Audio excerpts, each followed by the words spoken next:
უფალი ჩვენ იესო ქრისტე როგორც ეს სახარების საკითხავებში შევიტყვევთ გვიბრძანებს რომ ფარისეველთა მსგავსად არ ვიმარხულოთ ხალხის დასანახად მჭუნვარე სახით არ ვიდგეთ მარხვისაგან დათრგუნულები რათა მათი შექება დავიმსახუროთ არა ასეთი მარხვისაკენ არ მოგვიწოდებდა უფალი მან გვიბრძანა რომ არა ადამიანთა არამედ ღვთის დასანახად მარხულობდეთ პირი დავიბანოთ, ზეთი ვიცხოთ და მხიარული სახითა და ნათელი თვალებით ვეჩვენოთ ხალხს ამგვარი მარხვისათვის, რომელიც მხოლოდ ღვთისათვისაა განცხადებული, ქრისტეს კურთხევას მივიღებთ.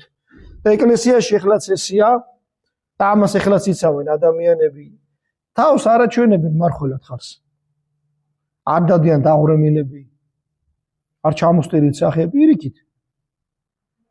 შეღიმილიც გადაკრავთ სახეზე, დაბანილებიც არიან, ზეთიც აღნაცხები და მაგრამ როცა თავისთვის არის მარტო მარხულობს. აი რამდენჯერ ყოფილა იცით მაგალითი მაგარ მარხველს სადმე სუფრაზე რომ მოხდებოდა რომ დაუდებდნენ საჭმელს შეჭამდა რომ იმას არ წყენობდა. თქვათ აი ღამემდე რო არ ჭამდა ზოგი წმინდანი მარტო საღამოს ლოცვის მე რო ჭამდა და შეჭამდა. მაგრამ მე 2-3 დღე საერთოდ არ ჭამდა. რომ მოყვას არაწყენინა რომ გაუმზადა მაგრამ რომ მარხველი იყო 2-3 დღე აღარ მარხვას იცავდა ისედაც საერთოდ არაფერს აღარ ჭამდა ერთ-ერთი წმინდანის ხოვრებაში წერია მოგზაურობაში იყვნენ და საჭმელს ხშირად იღებდნენ და რომ ჩავიდნენ სადაც უნდა ჩასულიყვნენ უთხარო ცოტა ხანი ხელ წყალიც არ დავლიოთო განა საჭმელი წყალიც არ დავლიოთო აი ესე იცავდნენ მარხვას და ეს ადამიანები ვიტამინებს ვავდნენ გემრიელ საჭმელებს იკეთებდნენ არა და ჩვენზე დიდი ხანი როგორც უცხლებდნენ მეტანიების კეთებაში არ იხლებოდა ეს ხალხი ფეხზე დგომაში ზოგიერთს ეძინა სკამზე მოღვაწეობის გამო ზოგს მიწაზე ჩვენ რო ერთი კვირა მიწაზე დაგვაწვინო დაავადებით და ის ესე მკაცად მარხულობდა მიწაზე იწვედა მეტანიების გაკეთების ძალაც ჰქონდა ას რაღაცა წელსაც ცხოვრობდა ეს რატო იცით უფლის მადლს უფრო შეუძლია კაცის გამკიცება სულიერ და ხორცელად ვიდრე გემრიელ საჭმელებს და ვიტამინებს ექიმები რო დაავადებენ ხოლმე და ამის საოცარი მაგალითი არის კიდევ ნაბუქოდონოსორმა რო წაასხა ებრაელები რომ მოაოხრა იერუსალიმი და იერუსალიმელი დიდებულები შვილები რო წაიყვანა იმათ აჭმევდა თავის საჭმელს ასაც თვითონ ჭამდა ნაკერპავს დანიელმა და სამრმა ყმამ უარი თქვეს ამ საჭმელზე და ჭამდნენ მხოლოდ ბოსტნეულს და როცა ნაბუქოდონოსორმა დაიბარა ეს ბავშვები ყველა და გაესაუბრა როგორ ისავლეს სიბრძნე როგორ გამოიყურებოდნენ ყველაზე კარგად აწითლებული ლოყებით იყვნენ ეს სამი ყვა დანიელ წინასწარმეტყველები ყველაზე ჭკვიანები იყვნენ იმათა შედარებით რომლებიც მარხვას არ იცავდნენ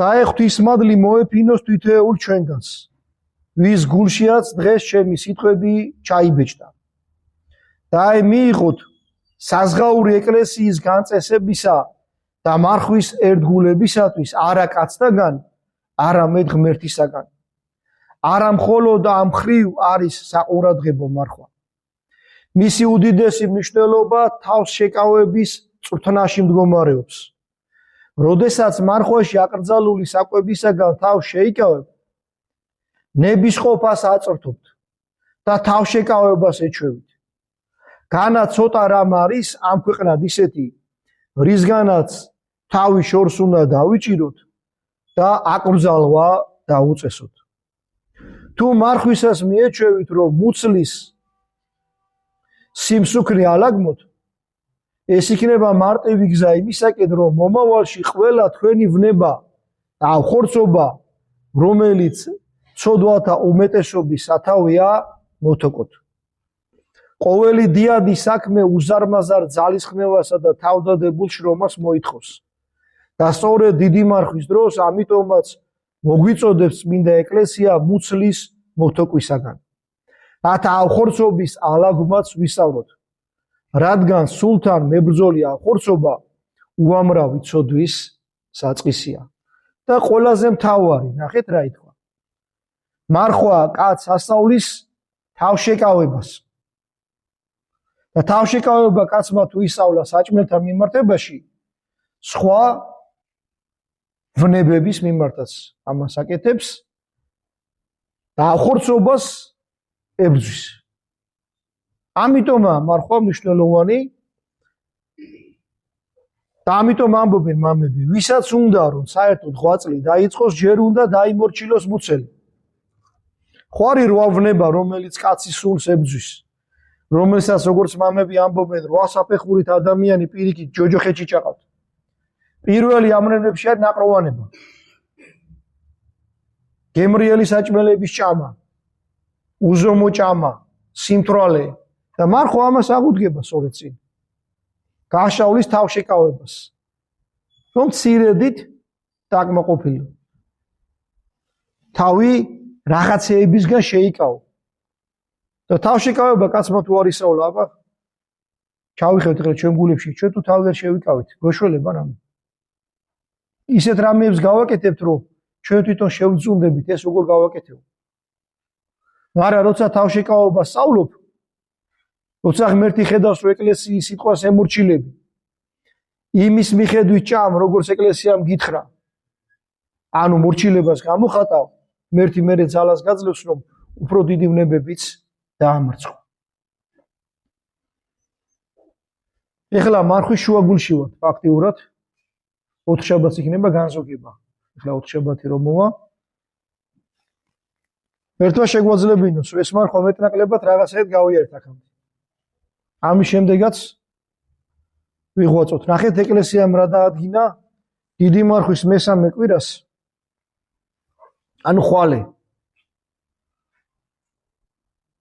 გამოგზანდება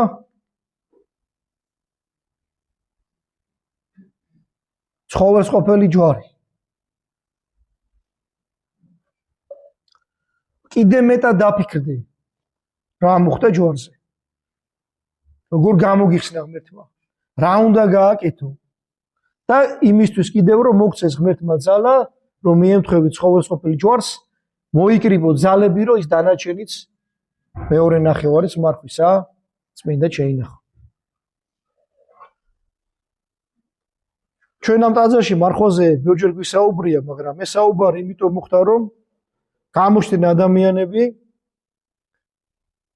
ტიკტოკერებს ვეძახი მე მაგათ, კომპიუტერულ ქრისტიანებს ვეძახი, იქ ატეხეს თელი ამბავი მარხვა რო დაიწყო, რომ მარხვა თურმე არ ყოფილა საჭირო. ადამიდან დღემდე არის დადგენილი მარხვა და ეს ვინ არის ახლა რო აღმოაჩინა რომ მარხვა არის საჭირო.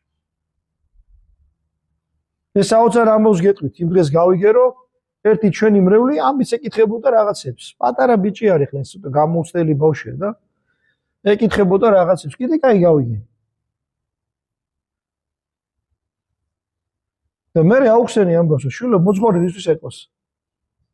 მოძღვარს არ ეკითხები და კაც ეკითხები, რომელიც იმისთვის არის მოწოდებული, რომ ხას ტვინი აურევს. და შენ რას გიზავს? საერთოდ ერთი რამე დაიმახსოვრეთ. ვინმე რომ დაიწყებს ქადაგებას, შენ გიკითხეთ ეს ვინ არის? რას წარმოადგენს? რამე გაუკეთებია ცხოვრებაში, უღვაწია, უშრომია? ყავს მოძღვარი? არის ეკლესიის წევრი? ის კი არა ესეთი სახიფათო დრო არის, კაცო, ზოგიერთ დროს რო უსმენ, იმასაც ცოტა ფრთხილად უნდა უსმინო.